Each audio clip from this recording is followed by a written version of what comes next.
We're live. All right. So we are live again. It is Tuesday at 8 p.m. Well, it's about 8. I'm about a minute late. If you know me well, you know I'm always late. So you're going to have to let me go on this one. But we're here. We're doing talks with Alex, and we're going to go ahead and get started. I just want to kind of bring up that this year has been a lot. I just realized that there was like flood in Wisconsin. There was like a dam that broke in May, and like 3 towns were like flooded in Wisconsin. Like this year has been off the freaking chain. We've had killer bees. We've had Russia trying to take out military people and the president knowing it. I mean, we've had economic.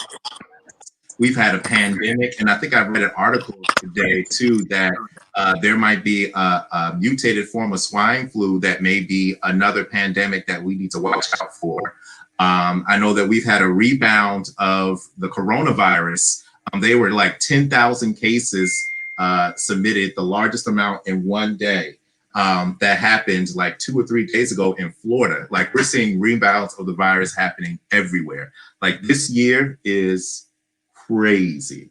And all the while, I'm just sitting here thinking to myself, like, we're going through all these protests. Oh, yeah, because we had yet another death. I mean, it doesn't even feel like it's anything brand new. Like, we see Black people die at the hands of law enforcement all the time. I mean, because they're just straight up off the chain anyway. But since we're here and we're talking about it, I kind of want to talk a little bit about that because I am Black and it affects me. And I found that I've become the person to kind of like validate white people constantly as they kind of show us the things that they're doing. I mean, I think I was on a phone call the other day and it was just like, Alex, do you have anything to contribute to this? Because you are a Black person. And I was just like, good job, good job. You know, like it took you guys to watch somebody die for 9 minutes to like actually figure out that Black lives really do matter. And we've seen children die. We've seen all types of people just die at the hands of police officer, law enforcement, and now we all finally care. Now, while I do say that I am glad that we are starting to see real changes in businesses and in workplaces, we're starting to see legislation pass and all this type of cool stuff. I mean, it's a lot to kind of take in. So what I wanted to try to do is bring some people together to have a discussion about how do we move us out of protest into actually making effectual change. So how do we take this protest out of the streets and into the halls of power? Because while I know that this has been a long protesting time, we actually going to have to, it's not sustainable. So how do we translate this protest into something that is sustainable?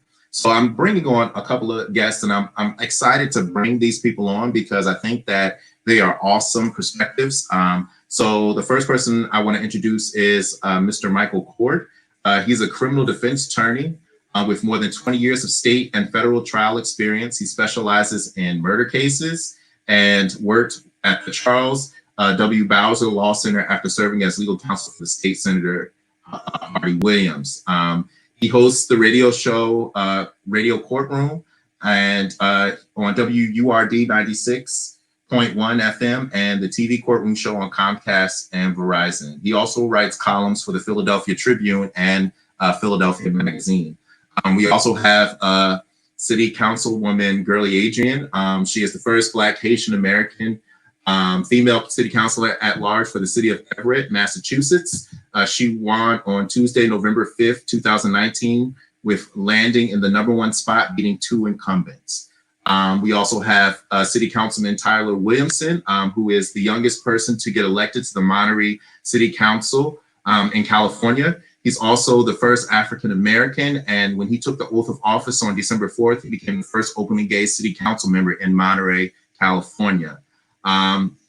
We also have Dr. Darwin Fishman, who is currently working as a lecturer for the Sociology and African Studies at UC San Diego and the Department of Sociology at San Diego State University. He has a PhD in American Studies from the University of Maryland, College Park, an MA degree in Interdisciplinary Studies, Social Science from the San Francisco State University, and a BA degree in Sociology from University of Victoria, British Columbia, Canada. All right, so we have a great panel. I'm going to go ahead and bring them all in because I know they're tired of hearing me talking and rant. And so we can kind of talk about what's going on. I'm gonna go ahead and unmute you guys if I muted you. And so you can go ahead and mute yourselves. So also remind everybody to do is go ahead, like, share. Please toss comments in the comment sections if you have any questions for the panelists. Also, this is streaming live on my YouTube channel. It is JAY8390. So if you would also want to go on there, subscribe to the YouTube channel so you can get updates on what's going on as far as these chats. I think I'm going to come out of regular stuff and also put some like stuff that's kind of pop culture like, because I am an individual and I do more than just talk about politics and serious stuff. So you guys are more than welcome to check that out. All right, so let's get right into this. What I wanted to do was kind of talk about what you guys are seeing happening so far in this country, and just kind of see what's happened so far in your world, okay? So what I want to do is, since Michael is first, I can kind of let him go because he was kind of telling me a little about what's happening to him, and then we'll move to Gerly, and then Darwin, and then Tyler, all right? So just kind of tell me like in like a little 2-minute snippet, because there's a lot of us on here. What are you seeing and what's happening right now? Well, Alex, I assumed you started with me because I'm clearly the oldest here. And I thought you didn't say that. I was like, please don't say that. Please don't say that. Let me start out by saying that older people should be seen and heard, but not as much. And the reason why I say not heard as much is because there comes a time when we actually need to hand over the baton. Every serious revolutionary movement has started with young people. Why? Because they're better than older people? No. Because they're smarter than older people? No. It's because they're not tied in to the stuff that older people get tied into, with a mortgage and a car note and societal respectability. Young people are liberated from that. And every time I see young people doing their thing, I say to them, I want to see you in 20 or 30 years. I hope you're still as liberated, and I hope you are. I teach at Temple University, and I'm really disappointed sometimes because I'm often the angriest person in the room among 20-year-olds. I'm like, you all need to be the spark of the revolution. It shouldn't be the older people. Let me just say this, because I know you said 2 minutes, so I want to round off my final 30 seconds by saying this. I am a lawyer, but I always tell people this. I'm not a lawyer who happens to be a Black man. I'm a Black man who just happens to be a lawyer, because I understand that it's the system that's the problem. And a lot of times we as Black folks think that if we succeed in the system, if we become doctors and lawyers and accountants and elected officials, that it's all good. Well, it might be all good for you, but it's not for the masses. So I try to encourage people to do what Malcolm said, and I'm certainly not going to speak for Malcolm, but people always talk about Malcolm's speech, the ballot or the bullet. But if you listen to him, he's really talking about the ballot and the bullet. And the bullet is not always armed stuff. The bullet could be in-your-face confrontation. It could be civil disobedience. So I shut up and wrap up by saying the ballot and the bullet. Okay, so Gerly. I think you're still on mute, Gerly. Oh, okay, sorry. No worries. Wow. Michael, I just want to say I was at Temple for 2 years, and I just left. Well, I left Philly a few years ago, but it's great to be on this panel with you and to read the articles. I read them all the time. Sorry.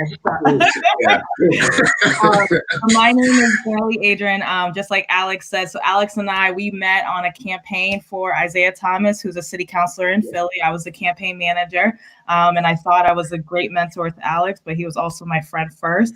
I am the first Black woman, Haitian American city council at large in my city. I was the top vote getter for the at-large races. I beat 2 incumbents, which was historic because nobody beats incumbents in our city. And something that I'm dealing with, just like Alex said, I just got featured in the Boston Globe. And one of the most controversial things I realized is that my council colleagues won't pass a thing that I work on because of we're trying to figure out if it's due to racism or if it's due to personalities, because they call me aggressive, they call me disrespectful. They've actually said that I don't like white people, which is not the case. And so I think my experience in learning and trying to tackle how do you be an effective council person with a council who is against you. So that's my story. Okay. All right. All right. And so it was Fishman, right? All right. I try not to be so formal with you, Dr. Fishman, but you have to understand that Dr. Fishman was one of my like mentors way back in the day. So it's like I've always called him Dr. Fishman. So like if I'm referring to him as Dr. Fishman, I feel like I have to do the same thing with you guys. But I know you guys. Do you mind if I call you Darwin? Dr. Fishman, no, is that all right? No. All right, let me just go ahead and get that out the way. That makes me feel so much better. All right, and you are more than welcome to call me Jason, because he doesn't even call me Alex. He calls me by my first name, which is Jason. So if he calls me Jason, it's okay, because I've known him for a number of years before I even started going by the alias Alex, which is actually my middle name, Alexander. So I just wanted to put that out there. Go ahead, Darwin. Now I'm sounding like a parent. First met you, you're running around, you're running for student body president. Yeah, I was. But yeah, no, it's a good question. I appreciate the comments. Certainly, Ballard Bullet, Malcolm, that's a great launching pad for us. I think the other thing, though, I would just really add is that as we pass this on to a new generation, is that we also recognize that each liberation struggle has been incomplete. We haven't exactly sealed the deal, sort of thing. And that's why we're still having the kind of struggle we have now. In that spectrum that we talked about last week, that continues in terms of the abolition on one side, and then the reform and how that fits into our large tent for progressive politics. And part of it is, if we're going to be a true student of history, our generations, parents, grandparents, my parents were very active in the civil rights movement, and I appreciate the success and how we've come forward, but there's also significant things that were lopped off, that areas. It's incomplete. So in that sense, we're talking about a new generation. We have to be open and honest about that. And there's also going to be, in that sense, a certain amount of not having faith and not trusting in that. So I probably get that organizing on a regular basis here in San Diego, especially in terms of things like not being patient, wanting the changes immediately, and then also the whole thing about a plan.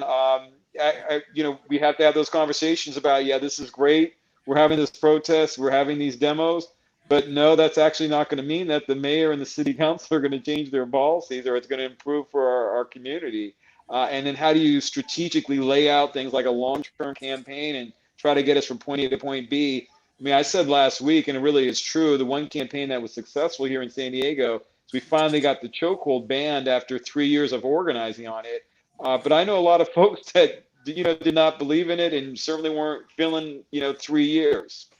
So it's good conversation, and it's really tough issues, and a lot of it is very local about understanding the community you're in and what you need to do, how you come up with a plan to be able to get change.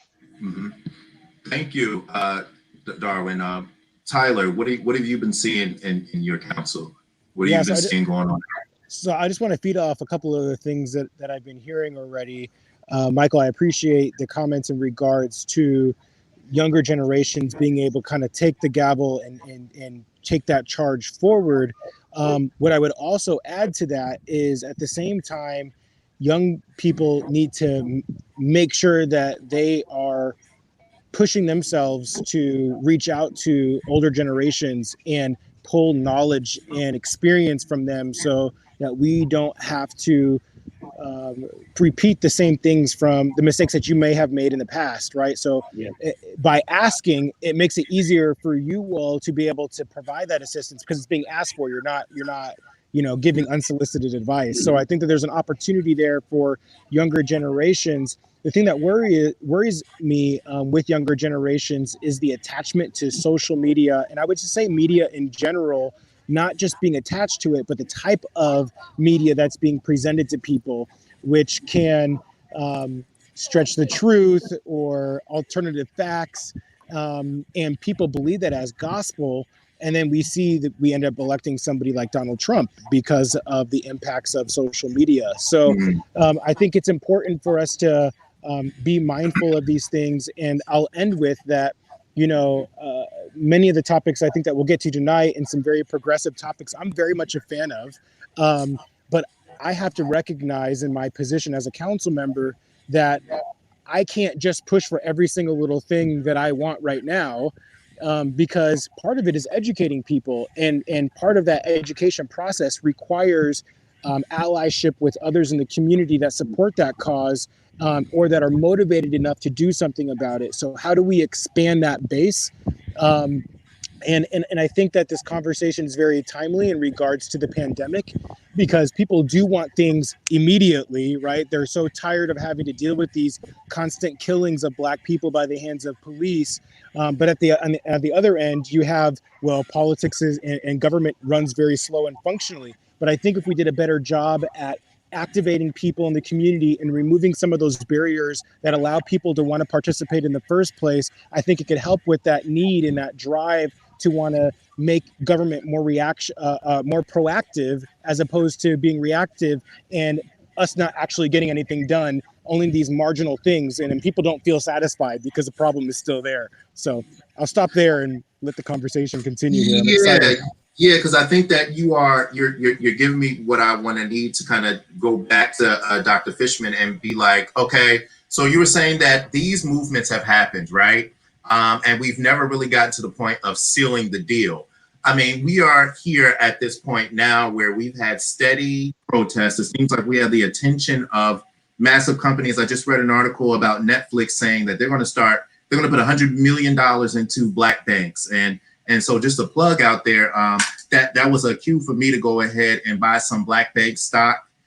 Hint, because I believe two of those banks, one of them went up like 125% after they announced that. So and their stock was like $2 and some change a piece at first. I mean, then it went up to 12. So this is time to be able to kind of jump into those things. But anyway, what does sealing the deal look like? And I think I'll toss it to the wiser ones in the room, right? Because they've seen all this stuff before, and they've seen it beyond the Black Lives Matters movement. They've seen it beyond the protests that we've seen with Tamir Rice and Trayvon Martin. You guys were around when there was a time, and you were probably young, when Martin Luther King was going through his process in the 70s. I mean, in the 60s. You guys saw all of these cycles happen. What does sealing the deal look like, Dr. Fishman? And I guess in this context, what do you think we should get out? Because I also heard Governor Cuomo saying, you guys got what you wanted. There's no need to protest anymore. What is sealing the deal? Mm-hmm. Right. Yeah, and that's great. And I just heard, we just had a political talk about the police, and one of my friends wrote an article about being in 3 urban uprisings, living through 3 in LA.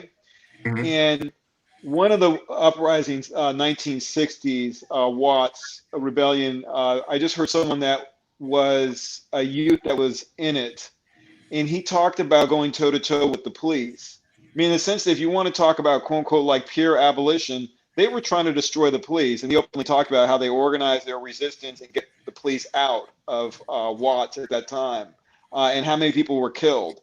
And the thing is that, connecting it to my friend, I mean, that's kind of this thing of we're literally this cycle that we're in with these rebellions, reform, and going back and forth, but then really at a certain level, things not changing. So on one level, I would also gently push folks that it's true, we have to keep pushing for deeper analysis and why, in that sense, whether we're going from one side of an urban rebellion and cities burning to things like long sustained campaigns, it's true, we're still finding that our communities are suffering and hurting. And I get that it's also a process of really radicalizing people. It can also be really depressing too.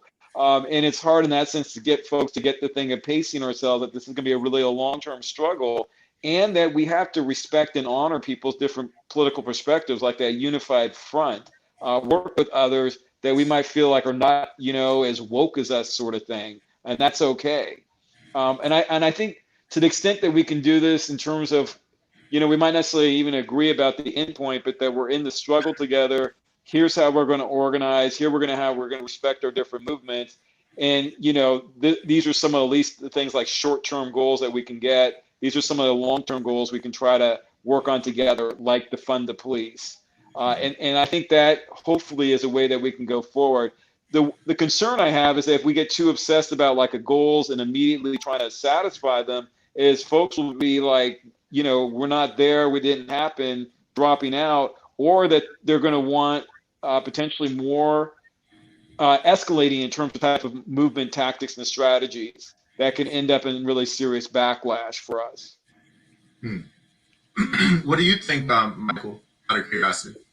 I'd like to follow up on what the good doctor said, because he used the word unified. And I have this mantra, which is unity without uniformity. Unity without uniformity. And what Black folks need to do is to look at ourselves as if we're like an all-star football team. And in the all-star football team, you got Eagles, you got Dallas, you got whatever. And each of those teams have their own uniform on. But since they're part of this all-star team, their goal ultimately is to score a touchdown. Now, one player in the team might want to pass, another might want to run, another might want to try a trick play, but the ultimate goal for this all-star team, different players, star players from different teams coming together in this all-star team, their ultimate goal is to score a touchdown. So when I say unity without uniformity, we don't all think the same, because we got Black revolutionaries, we got Black conservatives, we got Black Christians, we got Black Muslims, we got Black straight, we got Black gay, we got Black old, we got Black young, we got all those differences. But what we have to do is to figure out what's the ask. What is it that we all want? Because there's so many different, white folks, if white folks are listening, turn off your sound right now, because you're not supposed to hear this, white folks. But Black folks know we're not a monolith. White folks think they can talk to one Black spokesman. They can talk to Al Sharpton, or they can talk to the NAACP, or they can talk to this person, and that person says the right thing. Well, I might agree with a lot of what Al Sharpton says, but I might be feeling more of what Farrakhan said. I might feel a little bit what the NAACP is saying, but then I want to hear more from Black Lives Matter. So what we have to figure out first is, who's the we? Who's the we? Because we can't move forward unless we know what this team is and who's on the team. And once we figure out who's on the team, then we move forward. And I know this is probably going to be controversial, but it reminds me of a line from Marcus Garvey when he talked about the Back to Africa movement. He said there are some Negroes in America that he doesn't want to take to Africa. He said they were no good in America and they'll be no good in Africa. And I take that and say, we got to understand that. And I'm not trying to be divisive or elitist, but you have to fight the battle with the army that you have. And there are some who choose not to be soldiers. So whoever that army is, that army hopefully has the best interest of Black folks. And we got to figure out, what is it that most, not all, but most Black folks believe in? What do they support? Is it reparation? Is it affirmative action? Is it whatever? And whatever that thing is, we try to marshal as many forces as we can to move forward. And one other thing I want to say beyond that, unity without uniformity, I agree with the good doctor. We certainly needed a plan, but I had a debate with one of my close friends, a scholar, recently about, hey, the unrest that took place over the last month or so, that it was unfocused, it was crazy. And I said, well, you can call it unfocused, you can call it crazy. But when your house is on fire, you're looking for the first available window to jump out. And hopefully when you jump out of that window, you'll land on safe ground, and then you figure out how to put out the fire. But sometimes it's good, and I'm the old guy at the club right now saying this, sometimes it's good just to go crazy, because unless you go crazy, people won't hear you. Dr. King said a riot is the voice of the unheard. And in my final 10 seconds, let me say this. Here in Philadelphia, I have been trying to negotiate civilly with the mayor to take down the statue of Frank Rizzo. Frank Rizzo basically was the Donald Trump of Philadelphia in the 60s and 70s. Brutal police officer, brutal police commissioner, brutal mayor. And I had been working with the current mayor, who's pretty good. I disagree on some stuff, but trying to do my lawyer thing, my professional thing, my civil thing, and got no traction. When the young people grabbed a rope and a truck and tried to pull that stuff down, all of a sudden the next day, the mayor agrees to take the statue down.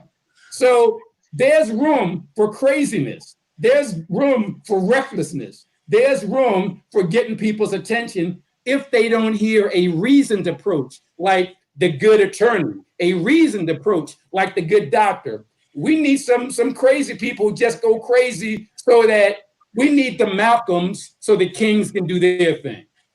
So let me just ask a question, and I'm going to take it to the legislators and the thing. And so I think what Mr. Coard and Mr. Fishman are talking about is nationalism, right? What we see is that I was reading an article. So if y'all know, I'm back in school now, and I'm trying to finish up this degree in political science, and my minor in political economics. But we're talking about nationalism, right? And we see African Americans, they're usually split into two groups as it relates to nationalism, right? You have the community nationalists and you have the isolationist nationalists, right? Community nationalists feel like when things like this happen, they get mad. They use angry, which I told my professor off about in my paper, because I'm like, you need to stop referring to African Americans as angry, because you're teaching white kids to go to the workforce and they're going to relate that to African Americans being angry, and you need not to be doing that. But anyway, so it was like they're in two groups, and it was like, and when African Americans get angry, the community nationalists, which tend to be the Black bourgeoisie, feel like we need to invest in Black businesses. We start investing in the NAACP. We start investing into Black communities, saying that we need to bolster African American communities by itself, right? And then they're like the isolationist nationalists are the Black people who feel like they tend not to vote. They tend to be poor, and in essence, they want to leave the country, period, destroy the system, and find something outside of this system. So African Americans kind of fall into those two groups. I mean, and the paper argued is that at the end of the day, Black people need to come together, like you were saying, as a unified group and vote so they can hold politicians accountable to get what they really need for their communities. And so what they do in essence is, because they go insular and start focusing only on Black things, they don't invest in groups that could be a unified front to actually get them the economic help or that they need. And so coming to you, what are you guys seeing when you're hearing the voices of the African-American constituents inside your communities and they're coming to you? How are you using those voices, and what are you hearing from those voices, and what actual tangible things are you trying to fight for in your legislature for them? And I guess we can start with Gerly. So I think I think being the first Black woman, it has realized for me that our mayor and our councilors don't really necessarily understand what is going on. Like, they have this idea of what is racism, what is discrimination, why are people protesting, and it's opposite than what Black people are feeling or what they're thinking. And they already have a negative feeling towards me. Like, I am categorized as that angry Black woman, that aggressive woman right now, that disrespectful woman. And so what I realize is, like, I have to start from all the way to the beginning, like, say, this is what is going on. This is what it is. This is how it's affecting us. This is how it has hurt us. And I have to literally do baby steps. So when I see everybody's talking about ban chokeholds and like big policy ideas, I'm here trying to explain, well, no, this is what discrimination looks like. When you have a historically white council and mayor for 150 years in one of the most diverse cities in the Commonwealth of Massachusetts, and you're trying to tell me that you have no idea why that is or what racism looks like, I have to literally explain to you, like, we're not getting the same opportunities or the chances like you. And it's disheartening. Lately, some of my elected officials are trying to tell me, well, Gerly doesn't know how to compromise. And I'm like, I'm just trying to get to the same table with you and have a conversation. There's no compromise yet. I just want you to understand what's going on. And so when I realized with my constituents, they're literally talking to me about just basic issues. And then I'm trying to communicate it to my colleagues and they're not even listening. And even if I say it, like right now they're saying, oh, Gerly's race baiting. She brings up Black all the time. She brings up Latinos all the time. And I'm like, well, if the problem is this, I'm trying just to explain it to you. And just to speak on what Darwin and Michael Coard said, I'm still struggling with what does it mean to unite, where I'm not even getting just a basic listening to what I'm saying. So it's been a tough being a counselor in that situation because I love to work with people, and I'm getting the perception right now that Gerly doesn't know how to work with people. And I'm like, that's what I've been doing for all my life. Like, I'm a Christian first. Like, I love to help people. And it's so, what I hear from others is literally like, hey, Gerly, you're going to be our voice. You're going to tell people what the situation is. And I'm just going to be really brief. I was volunteering on Saturday, and I had a conversation with one of my colleagues, white colleague, and he's been on the council, I think, for 8 years. And he's 34 years old, so I'm 30. And I had, he said, Gerly, I understand what you're saying. I hear you out, but I've never heard anybody talk to me about racism in this city. And I'm like, never? Not once? Like, never? Nobody has ever come up to you? And he's like, Gerly, never. Not one person, no resident. I talk to residents all the time. And I'm like, huh. Because I get it, at least conversations 5 times a week. So why am I getting different conversations than you? And then that's what it clicked, like, representation matters. And when he said that, I, proudly had a constituent right there who loves me, a Black man who grew up in the city. And I said, hey, could you do me a favor? Could you tell me how you felt about racism in the city? And he went on for 20 minutes to this white counselor and explained it. And the counselor said, Gerly, I have never had this conversation, and I've had thousands of conversations. And I'm like, well, that's why I'm needed on the council, and I need you guys to listen to me. Mm-hmm. So, I'm gonna say this. Are you sure that sometimes I think people feel more comfortable talking about issues with people they think are experiencing those same issues with them, and that might be something that you might need to explain to your white counterparts. If I am an African American, I find it very difficult to have a conversation with my white friends sometimes about racism, because sometimes people don't understand things they don't experience. I can tell my white friend that this person is disrespecting me or being rude to me over and over again. And if they're a white person and they don't see that as disrespect, they're going to dismiss it as you being hypersensitive or being overly aggressive or angry or, taking things personal when, because that's not something that they experience. So I think that you should bring them into and actually have a conversation with you, or let them watch a conversation between the two of you, because again, people sometimes feel more comfortable talking to somebody that looks like them. Issues that they feel that they have in common. Go ahead, Tyler. I'm sorry. No, it's all good. I have to agree with Gerly in the sense that I'm oftentimes the council member that people go to about their problems, and it doesn't have to necessarily just even be about race, right? Being the first Black, being the first LGBTQ person on the council, being the youngest person ever elected to the city council. People look to me and they're wanting me to help solve their problems, to help take the leadership on solving those problems. And it's a challenge because I'm not the one who needs to hear these. I'm lockstep with them, and I get it. It's my colleagues that need to hear it. And so I would contrast that with, though, I think part of the problem that we have here locally where I live in Monterey, California, there's 7. So to try to describe the geography a little bit, there's 7 cities on the peninsula that are, I would say the largest one is no more than 35,000 people. So collectively with our 7 cities, there's about 150,000 people.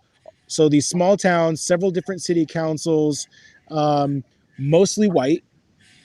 The town that I live in, the city that I live in on the peninsula, is one of it's actually the city that has the highest budget per capita, highest revenue per capita. So there's a lot of wealth here, 80% white.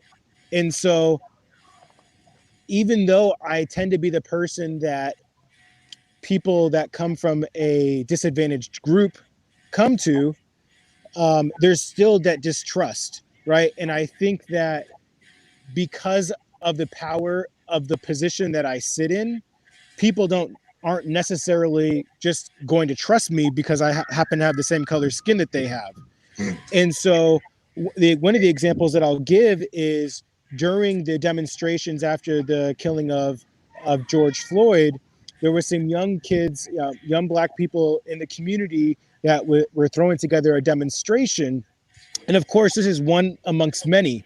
And they tried to reach out to me to get information, but they wanted to remain anonymous. And I said, okay, I can respect your anonymity, right? I can understand the conflicts in regards to your information being public, but I'm here in support of whatever you guys need to do. And anything that you share with me, I can keep in confidence. They didn't want to let me know.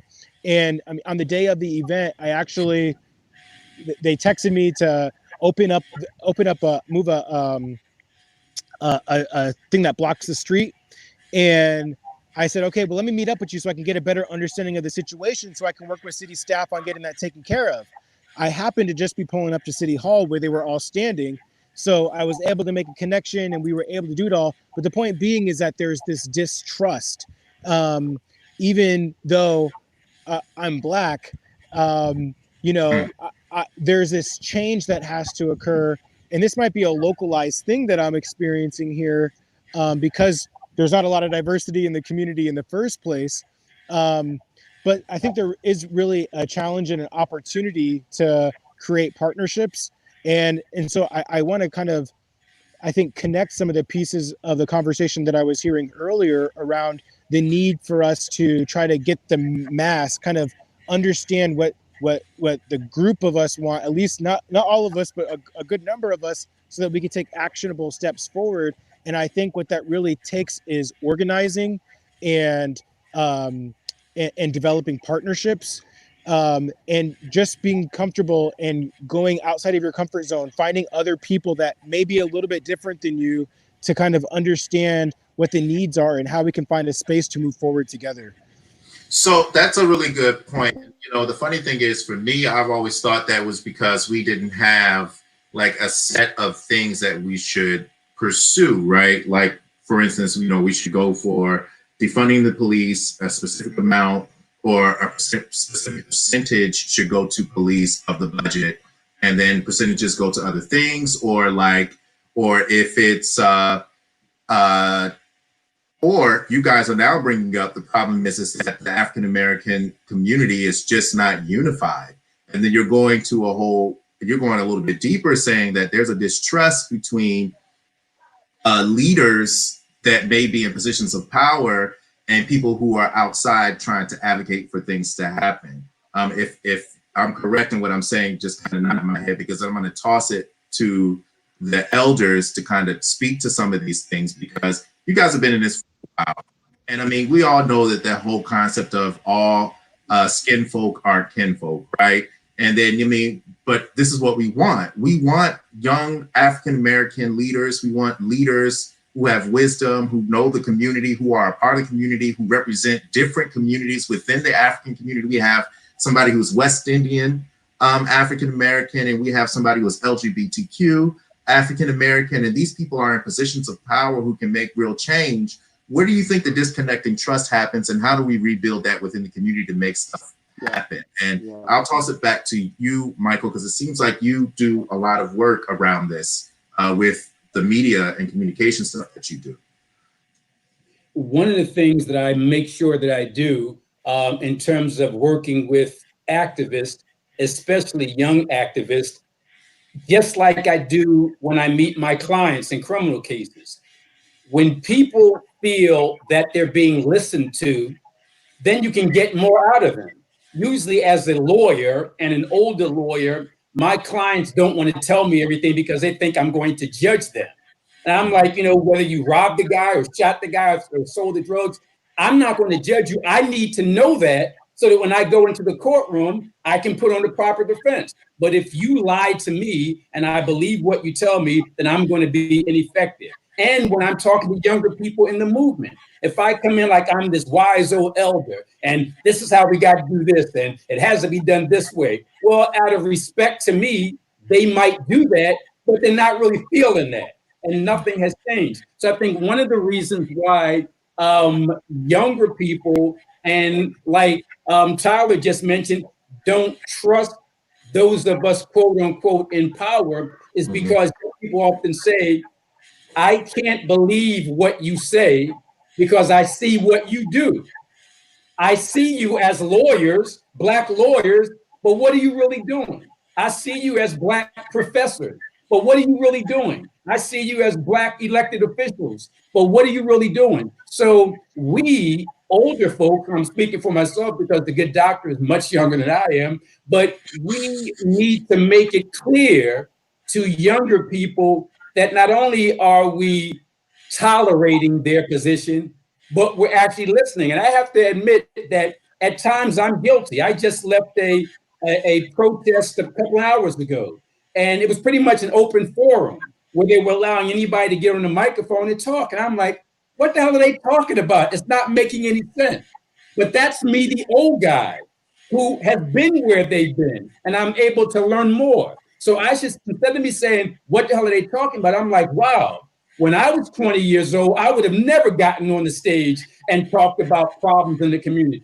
So just like younger people need to older people need to listen to younger people. But the key thing I want to make clear is that the first thing we have to decide is who is we? Like the five of us here, we're all progressive. We're all enlightened, all woke. So I would trust anybody here to be the National Black spokesperson. Anybody here. But many of us are not like that. And I can't say the people who are not like us are not right. And I can't even really say that they're not woke. But I've learned in my older that instead of looking at the plight of Black people as a glass half empty, I actually looked at it as a glass half full. Because when I look at all the division amongst us, the fact that we got the 13th Amendment, the fact that we got through the slavery and Civil War and 13th Amendment and the Civil Rights Act and the Voting Rights Act, that doesn't mean that any of that means that we've overcome. But when you consider the attacks from outside and the divisions within, maybe the glass is half full. Okay. All right. So you're saying that listening is the way to do it. Listening and putting on a non-judgmental front. I mean, when I was running for office, it was very difficult for me because in my mind, I had already had ideas about what I felt like needed to change in the world. And so it's just like I go out there and I'm just speaking, boom, boom, boom. This is what's wrong. This is what's happening. This is why the community's depressed. This is the history behind it, And, coming fresh out, like I've written all these papers about economic situations. And so I'm like, this is what's going on. This is what needs to happen. And sometimes it offends people because they're like, oh, I can't believe you're saying this about me. I'm not this, I'm not that, I'm not downtrodden. And it's just like, I'm not necessarily speaking to you. I'm speaking into the situation as a whole, And so sometimes it's hard to make that connection with people because they feel like they're being judged. Like you said, Michael, Dr. Fishman, what do you think about this? Yeah, thank you. Let me put a plug in for the reform politics, and then also the thing for elected officials, and the thing that we all have the roles and value in the struggle, and it's important. So what Gerly and Tyler were talking about is really important. Because at times with the elected officials, Black elected officials, I get how you can feel really locked in a box and really limited what you can do. And I think we do need to really acknowledge those contributions and the role that they play. I'll give one example of this. When I lived in DC, I did actually see community policing working really well. So there is, in that sense, there is a lot of room in there for reform. And actually, since I moved, I appreciate why there was not a lot of high-profile shootings in DC, and that actually things like the culture of policing and the training make a difference. And connecting dots, legislators can help set that up, the policy, and set up the style and the way that the policing is done in their community. So, for example, the community police, I know this when my ex-wife and I bought a house in DC, the police officers would come to our community meetings, and they were paid to do that. They were required to do that. And they'd actually have real conversations with us. It was TTOP, our block club. And I know you remember that, Jason. You spoke there to them. And Commissioner Rivens, you know, she set that up where they would come and they give their reports. And they had also things like sergeants that would talk about, do you want officers walking? What time do you want them here? And also information about the houses, who was there, older folks, kids. We lived kitty corner to a crack house. Police work with us on closing it. Our neighbors, I was new to DC, helped to explain to me, the folks that come through there that are a real nuisance, look, those are Maryland tags, Virginia tags. They're coming to buy and then they leave. So again, all of that the police got, we were able to explain to them. And in that sense, that's quote unquote like true community policing. And it also obviously builds up a strong relationship with the community, trusting the police, sharing more information, and they are able to do their job more effectively. So I say that because I don't want to discount that too. That's very different also in other cities I've lived, like San Diego, New York. But, you know, there are those models out there, and I wouldn't want to, in that sense, stop folks from pursuing that, whether they're inside or politician, or also part of our street heat for our social movements, the direction we want to move in. Those are really significant steps, and I just want to make sure I put that out there too.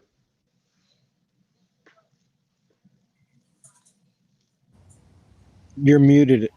Yeah, I was saying, oh wow, I'm muted.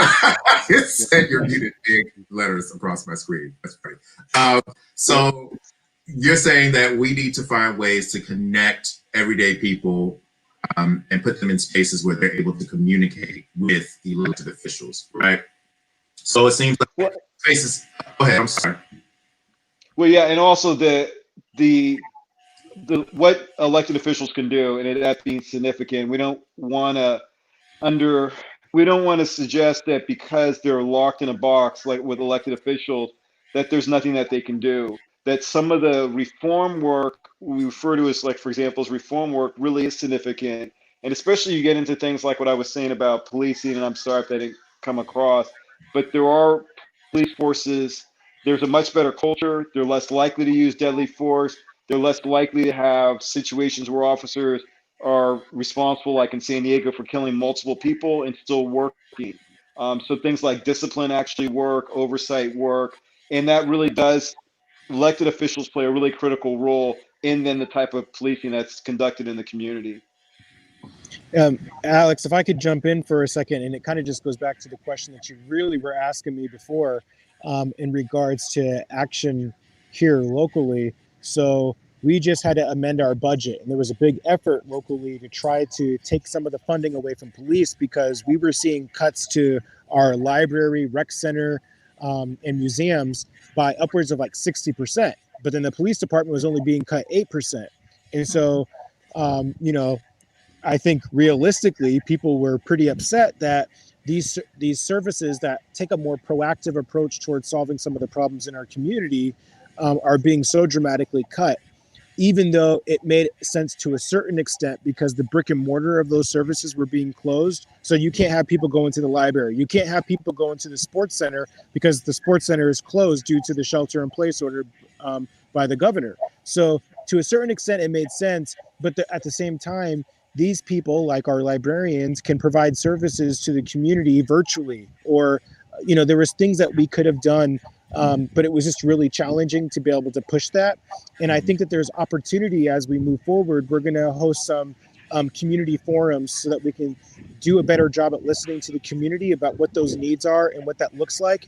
And so one of the things that I'm thinking the direction that we'll go in, and at least I'm hoping that we go in, is removing the funding for our CDO, our school, our SRO, school resource officer. For some reason, I don't know why the council decided in our city to invest in that. I think it was 2 years ago before I got on the council. The previous council, well, the school district at the time decided to stop funding it. And then the city council said, we'll pay for it. And so all of a sudden the city started paying for it when it was something that was under the purview of the school district. So I think that's something that's really easy for us to be able to get rid of, especially when we look at reports that show that the majority of students don't even feel safer with the police officer there. So I think that's one thing that we can look at. And then I think one of the other things that I'm going to try to push for is looking at the opportunities to review all the calls that come in for police officers through 911 or directly into the police department, evaluate the type of calls that currently require a police response with a uniformed officer with a gun.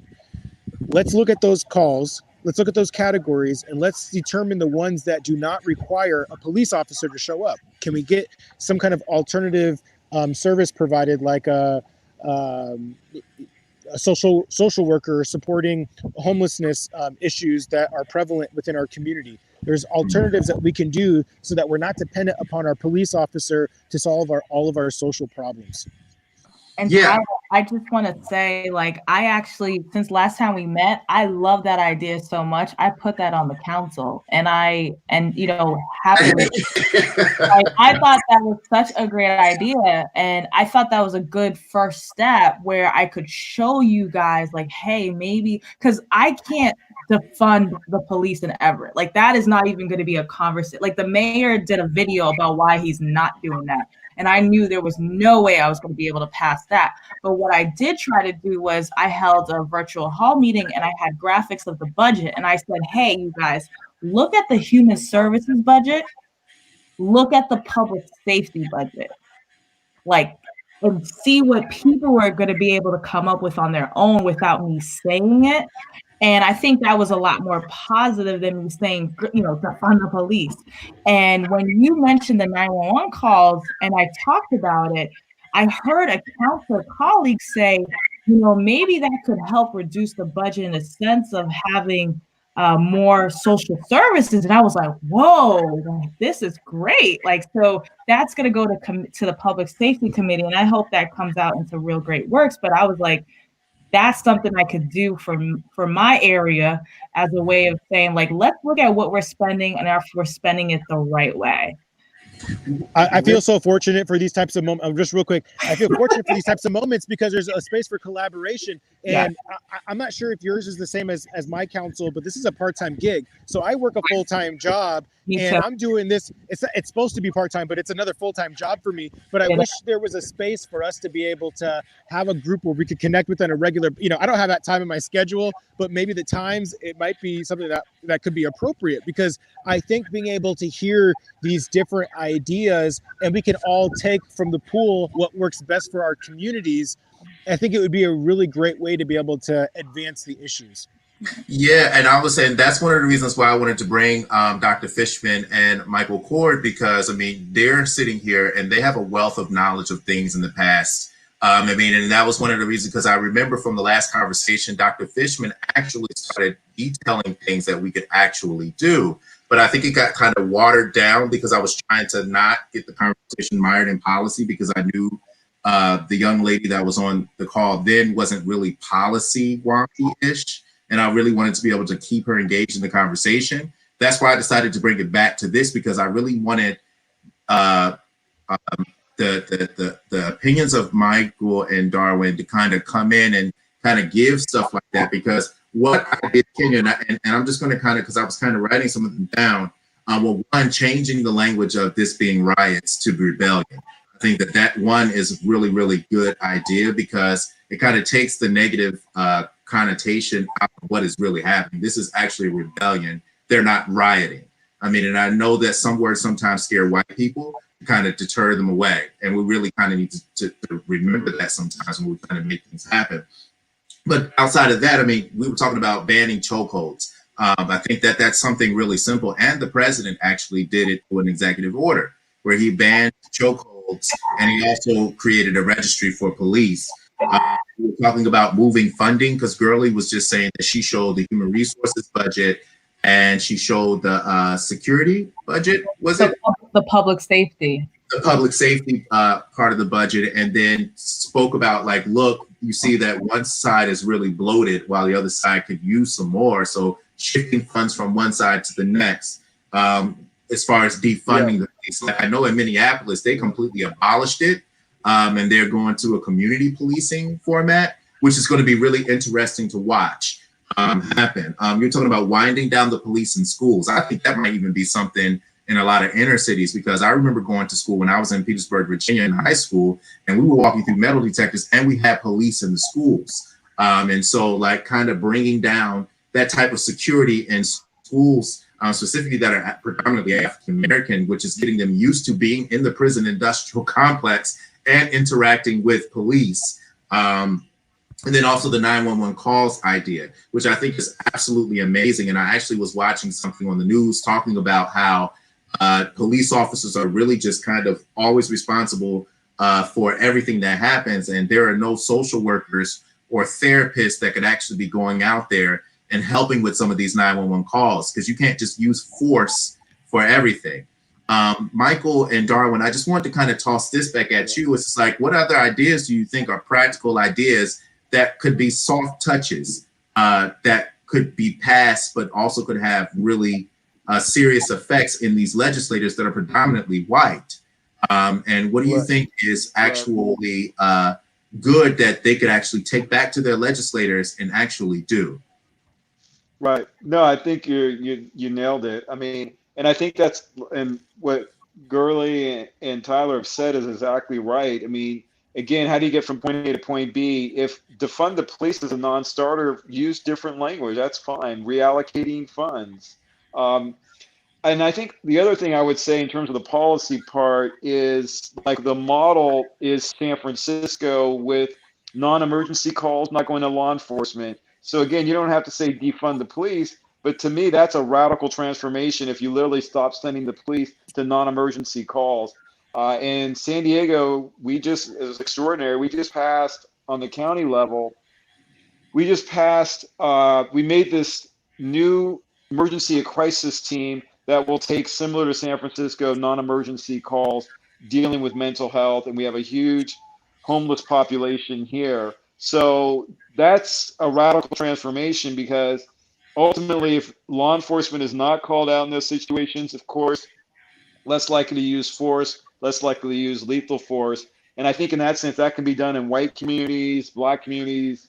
It's, again, how you package it and getting the right coalition on the ground and insiders, people that are elected that can push for it. And Alex, I love what you said about the soft touch, because, it's always good to fight the good fight. It's even better to win the good fight. So we need to find out, what can we win?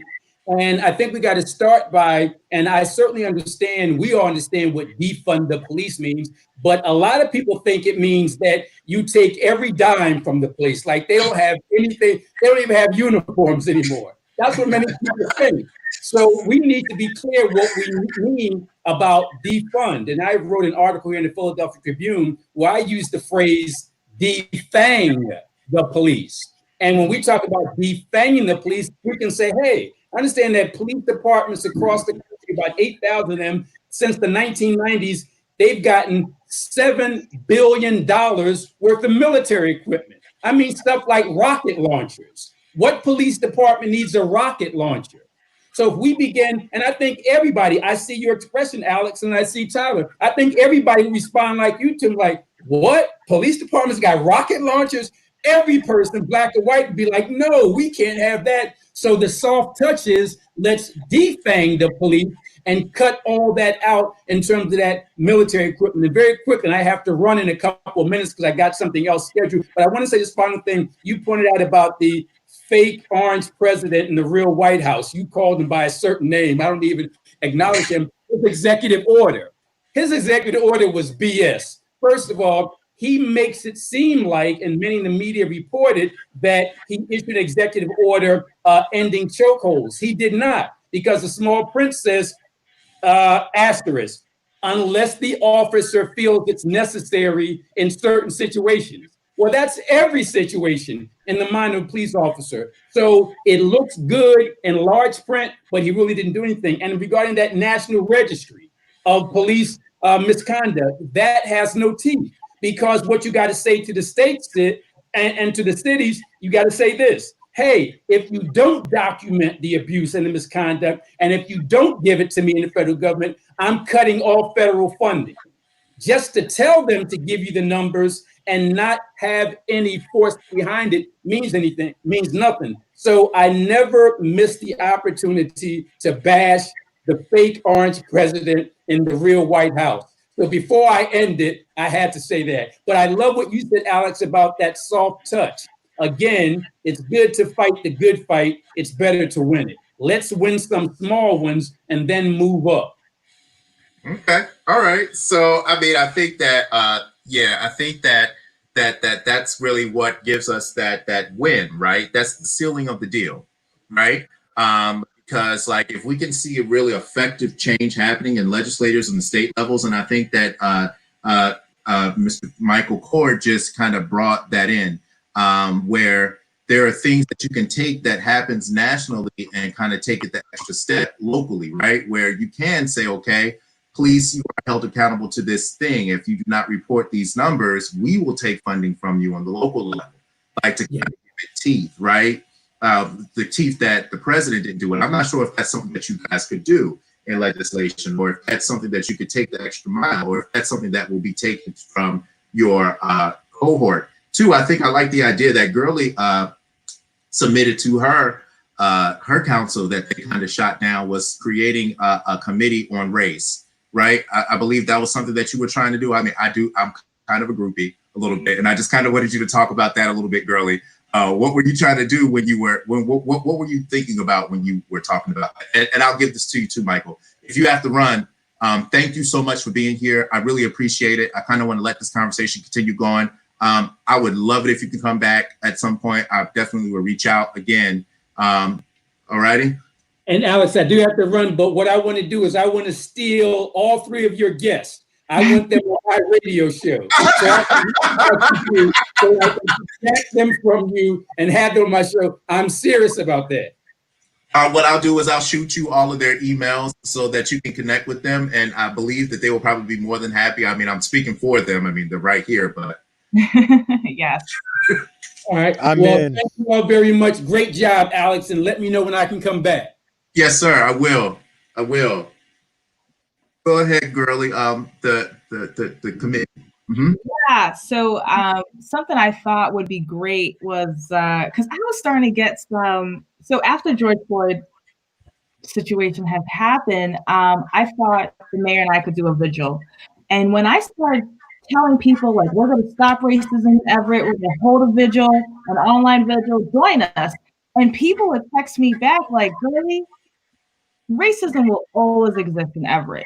It will always happen in City Hall. And I was just surprised at those type of responses. And people were just like, Gerly, that's impossible.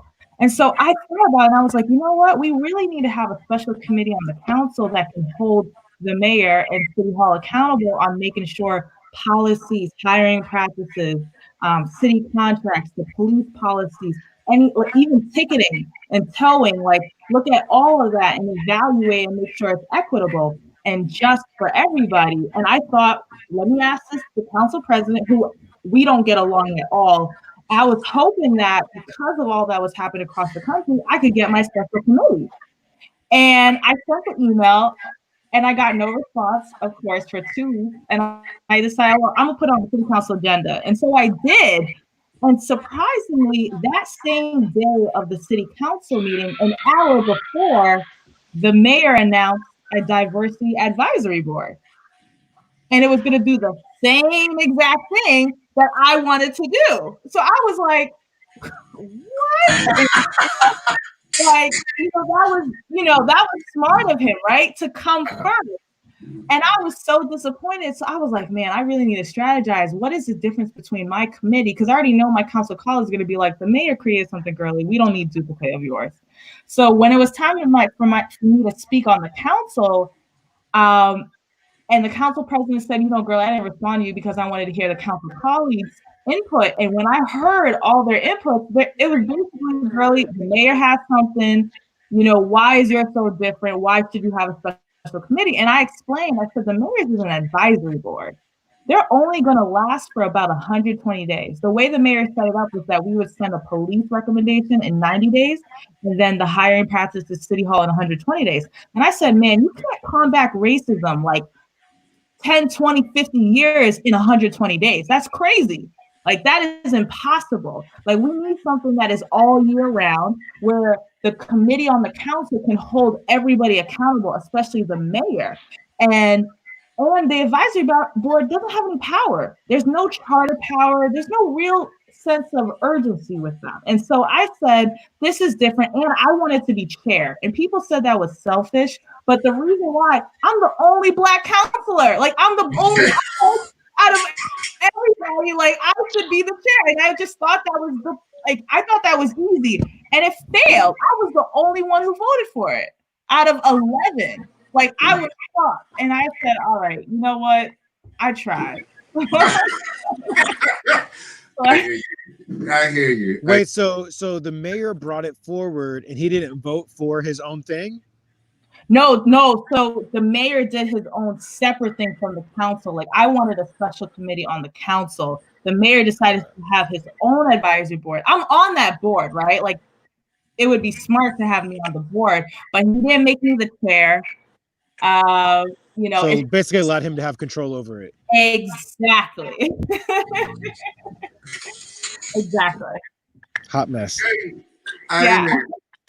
So I really believe that, and so I want to kind of toss it back to you guys again, and this is going to be the last question, because we are at, for some reason, when I'm with the city council people, I tend to go over an hour. That's pretty crazy. I like you. Maybe because I like you guys. Y'all are great. And I have several questions. So we could do this. I could toss the questions at you from the chat. Right? They're really abstract. So what I'll do is this.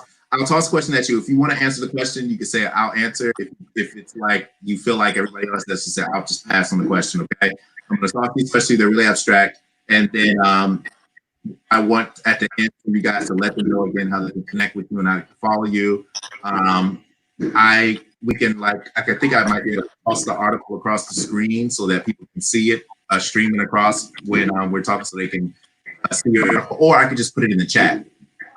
You can put the article in the chat so people can see what you're dealing with on your council, and you can let them know how you can support. Okay, so I'm going to toss in this first question that was given to us. It was from Emma. I don't know how to say the last name. Pekirovic, I think.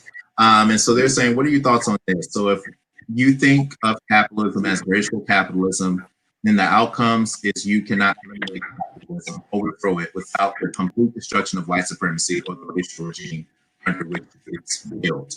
Do you guys, who wants to kind of jump in and take that question? I probably read it the wrong way. But if you kind of feel like it's something that you want to tackle, that'd be probably good. And yeah, there you go. I was hoping for that one. Right. Thanks, my brother, Robin G.D. Kelly. Yeah, I'd use his book in my classes. I love his work. But and I'll freely admit, the thing about that sounds nice in academia. That's something else on the street. One of the things, that's why I referenced that part about LA, is knowing our history and those rebellions.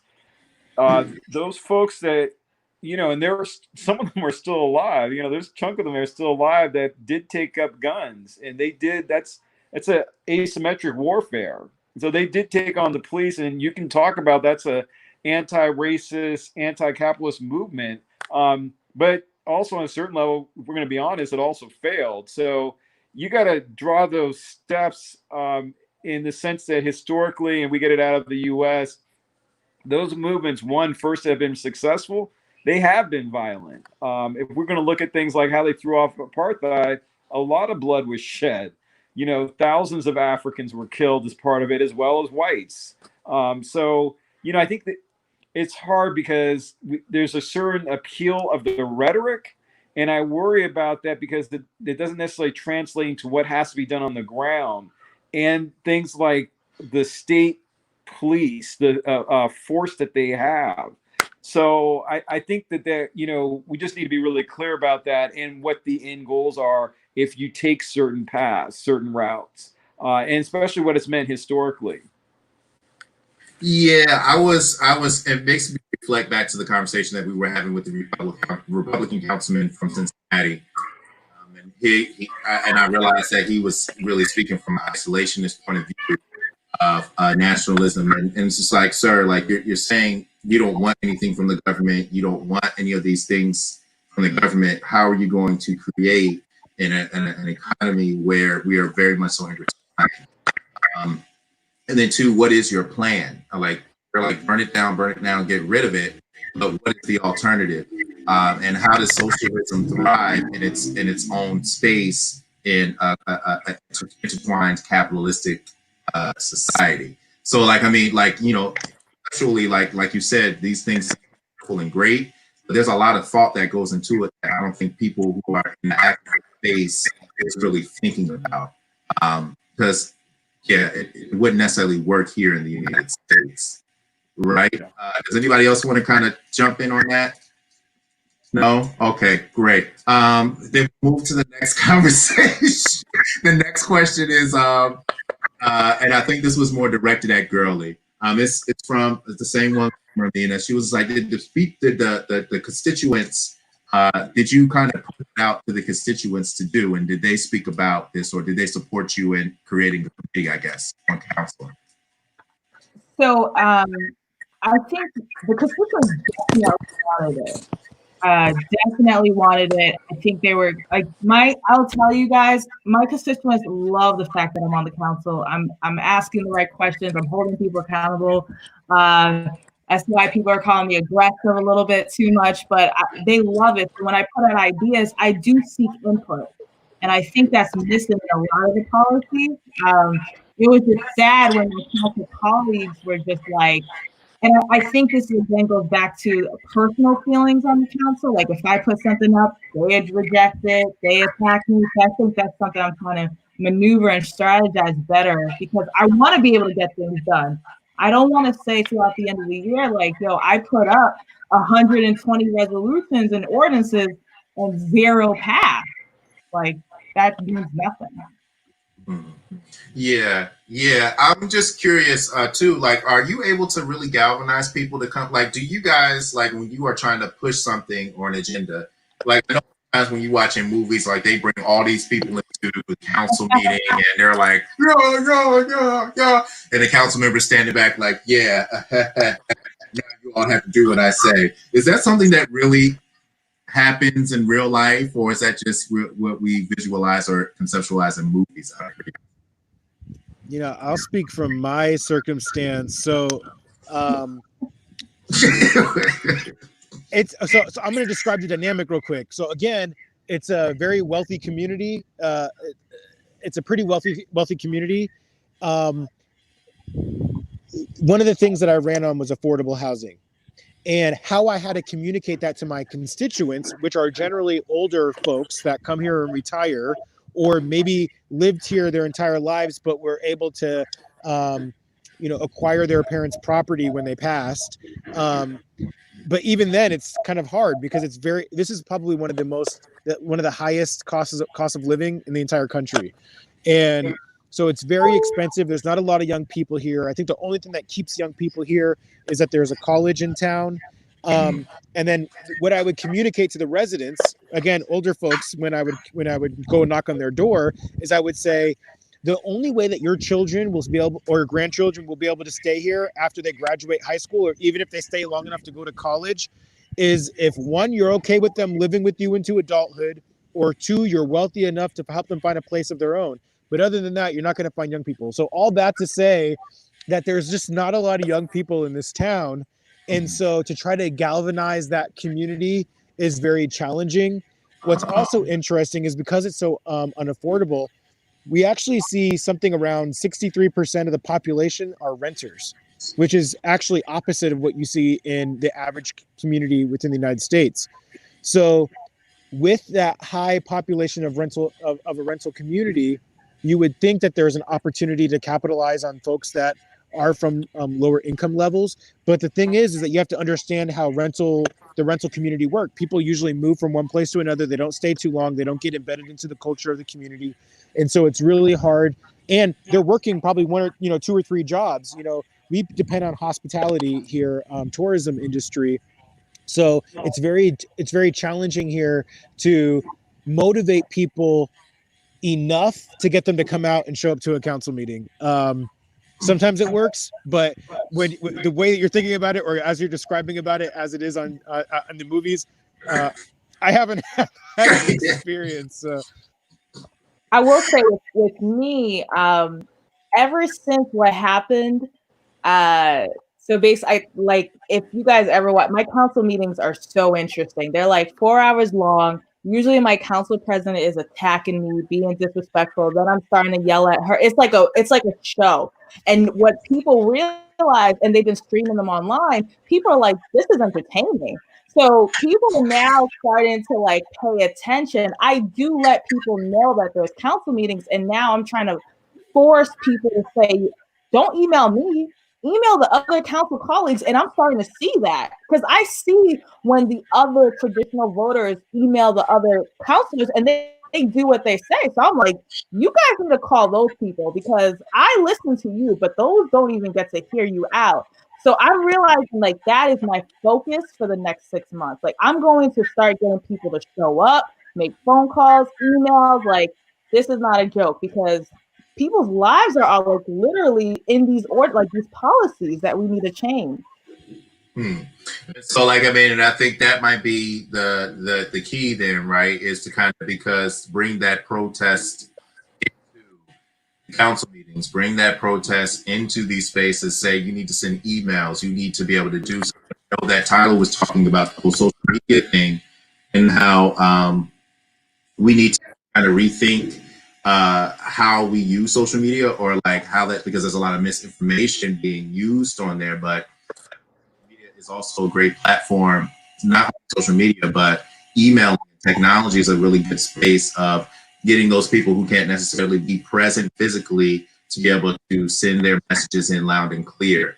And then, but also as the legislator holding them accountable is that if the legislator doesn't respond to what they do, making sure that they're spotlighting the legislators who and not necessarily that are ones that are not doing what is being asked. All right, guys, I love you all. You guys are absolutely amazing, and I just shared your article in the chat. So hopefully it went to so your article just went to YouTube. It didn't go to Facebook. Yes, I want you all to let everybody know how they can contact you, and then we'll move it from there. And just let them know how they can contact you, and then we'll head out. And I'll go ahead and say my last little piece. It was only an hour and a half, so it's good. It wasn't 2 hours like the last one. I hope you guys got something out of it. I do. I'll let Gerly go since she's the lady, and we'll let Tyler go next, and then Dr. Fishman, and then I'll go ahead and do my. Just let them know how they can contact you and how they can support what you're doing. And if they can also to donate to your campaigns, you're going to be running campaigns probably soon. It's good to find new donors. All right. Yeah. So my name, Gerly, Adrien. Also, I just joined Twitter. My congresswoman yelled at me about having not enough. My congresswoman is Ayanna Presley, the wonderful Ayanna Presley. So I just joined Twitter. So it's Gerly Adrien. Instagram same, Facebook same. But where all the drama is my Facebook page. So definitely look at that. Okay. Okay. So Tyler Williamson. So just to make sure you know the two L's in my first name.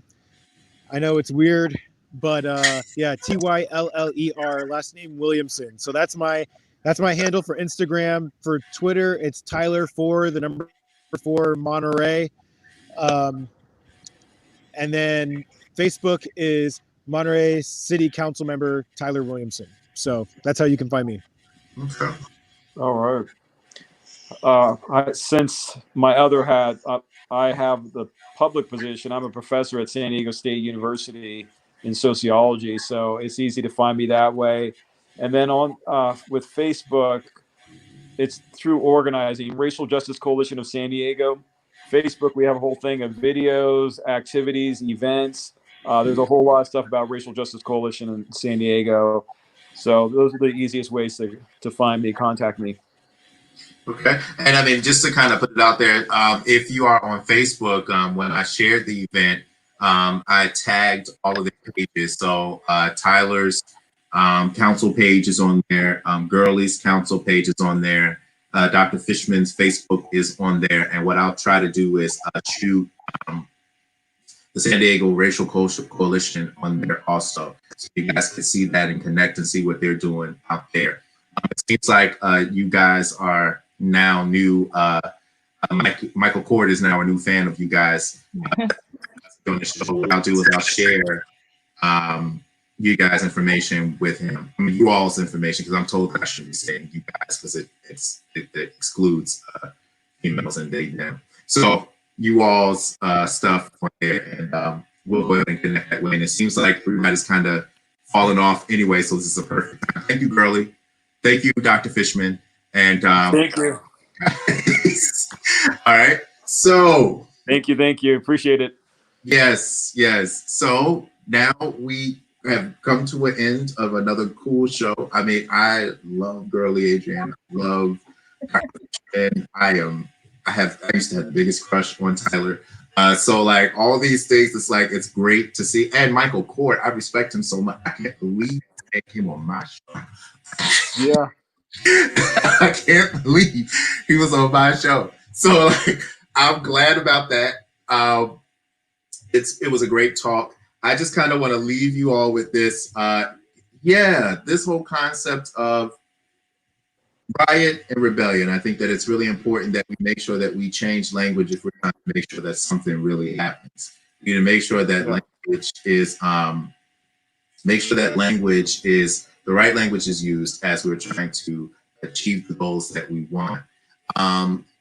We talked about some really great things that we can kind of like make sure that we are looking towards as we are moving towards in these protests and moving in this rebellion on how we could take these things to our legislator, just to kind of follow up. There was like, we can try to look to ban the chokehold, looking on moving funds into more human resource, like new resource programs for the community, and kind of take it out of the security or so, winding down the police influence in the public schools, kind of redirecting 911 calls. So they're not necessarily going to the police, but there are other organizations that they go towards so they can help them, and it's not always coming from the police. These are some really practical ways that we can kind of change what's going on really effectively, using that soft touch as we were talking about before, so we're not scaring people. This will be really great ways so that we can make sure that we see the change that we want to see here in our country as far as policy is concerned. Thank you guys so much for watching. This was a really great show. I love my friends. I'm going to come back next week. I'm still trying to figure out what that's going to be about. So feel free to email me, jay8390@gmail.com. If you send me an email on maybe a show idea, or if you would like to be a part of my show, or you can always slide me a message in my DMs about the show. I mean, unless you're cute, then you can slide me that too. But anyway, about the show would be great. If you have any ideas, if you have any suggestions on guests, let me know what you guys think. You can email me or hit me up on social media. This also streams live on my YouTube channel, which is jay8390@gmail.com. Subscribe, like, if you would like to on my YouTube channel. I'll update you and let you know when we're doing shows. I'm also going to probably do shows about stuff that's not necessarily politics. I'm just really trying to really get that out there and wrap my mind around what I really want to do as far as the YouTube channel is concerned. Like and share this on your social media so that your friends can see these conversations. I think they're very useful. And always send questions. If you have questions after the show, I will have no problems with forwarding it to the people that were on the show also. Okay. Thank you so much. Thank you so much. Thank you so much for taking your time out to listen to the show. And I'll see you guys next week at 8 p.m. on Tuesday. All right.